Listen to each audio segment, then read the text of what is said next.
We present generalization through imitation, a method for learning to generalize across long horizon tasks from a fixed set of human demonstrations.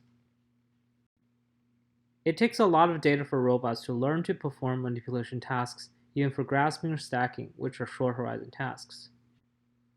But we know that imitation learning can be simple efficient. In prior work, a handful of human demonstrations have been used to train a robot to perform different skills. However, it is difficult to generalize beyond the tasks shown in the human demonstrations. In this work, we present a method for learning to solve new tasks by composing parts of human demonstrations. Consider the setup shown here. In the first task, the bread starts in this container, and the robot needs to remove the purple lid, retrieve the bread, put it into the green bowl, and then serve it on a plate. In the second task, the bread starts on the table, and it needs to be placed on a green bowl, and then put into the oven for baking. We provide the robot with demonstrations of both tasks. Note that both tasks require the robot to place the bread into this green bowl. In other words, these task trajectories intersect in the state space. The robot should be able to generalize to new start and goal pairs by choosing different paths at the intersection, as shown in the picture. In short, our key insight of this paper are multitask domains often contain task intersections, and it should be possible for a policy to generate new task trajectories by composing training tasks via the intersections. We propose a two-stage algorithm. First, we train policies to generate diverse, potentially new rollouts from human demonstrations. Then we use these rollouts to train goal-directed policies to achieve targeted new behaviors by self-imitation. But how do we encourage a policy to generate diverse rollouts? First, if we naively train imitation learning policies on the demonstration data of the two tasks, the policy tends to collapse to a particular goal, as indicated by the red arrows in the picture. Second, there's a large amount of spatial temporal variations from human demonstrations on a real robot. To get a better idea of how to encourage a policy to generate diverse rollouts, let's take a closer look at the task space. If we start in this state and try to set a goal for our policy to achieve, according to the demonstration data, the goals can be modeled by a Gaussian distribution. However, if we start at an intersection, the goal could spread across two tasks. It will be better for us to model the goal distributions with a multimodal Gaussian. Based on this observation, we designed a hierarchical policy learning algorithm where the high-level planner captures distribution of future observations in a multimodal latent space. The low-level policy conditions on the latent goal set by the planner to fully explore the space of demonstrations. Let's take a closer look at the learning architecture.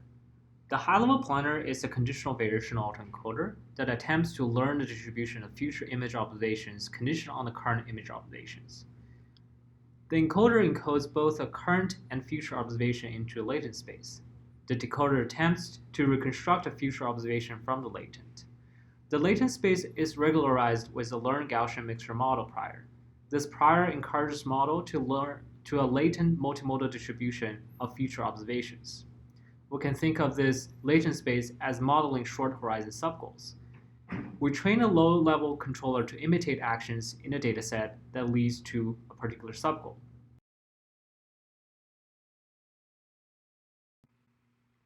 In stage 2, we use the stage 1 policy to collect a handful of self-generated diverse rollouts. Every 10 time steps, which roughly corresponds to half a second, we sample a new latent subgoal from the GMM prior, and use it to condition a low-level policy. The diversity captures in the GMM prior ensures that stage 1 policy will induce different behaviors at the trajectory intersections, giving us new trajectories with unseen start and goal pairs. The self-generated dataset is then used to train a new goal-directed policy that can perform intentional behaviors from these undirected rollouts.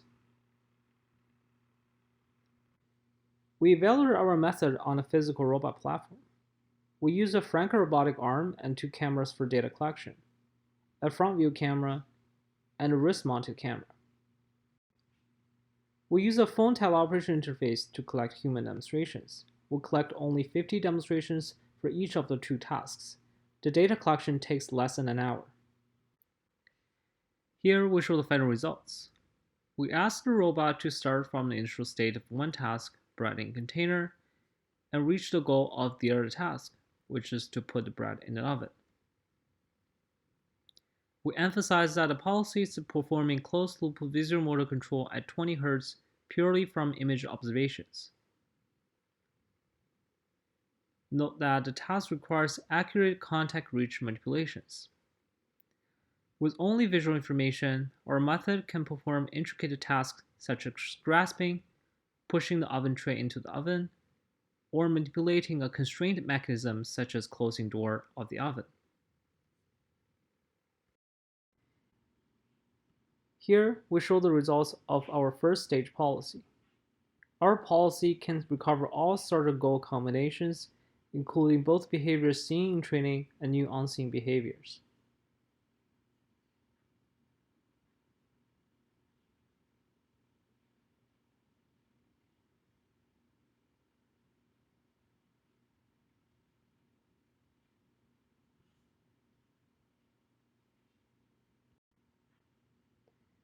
Here, we show the multimodal subgoals captured by our planner at the task intersection. Each picture corresponds to a mode in a GMM prior.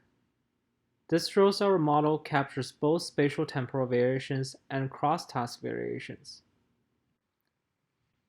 Finally, we show that our method is robust towards unexpected situations. In this case, the policy is stuck because of conflicting supervisions. Sampling latent goals allows the policy to get unstuck and complete the task successfully.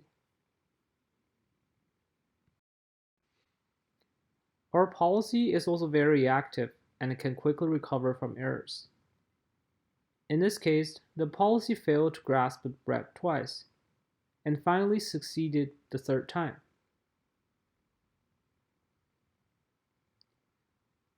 It also made 2 attempts to get a good grasp of the ball, and finally complete the task successfully. Thanks for watching.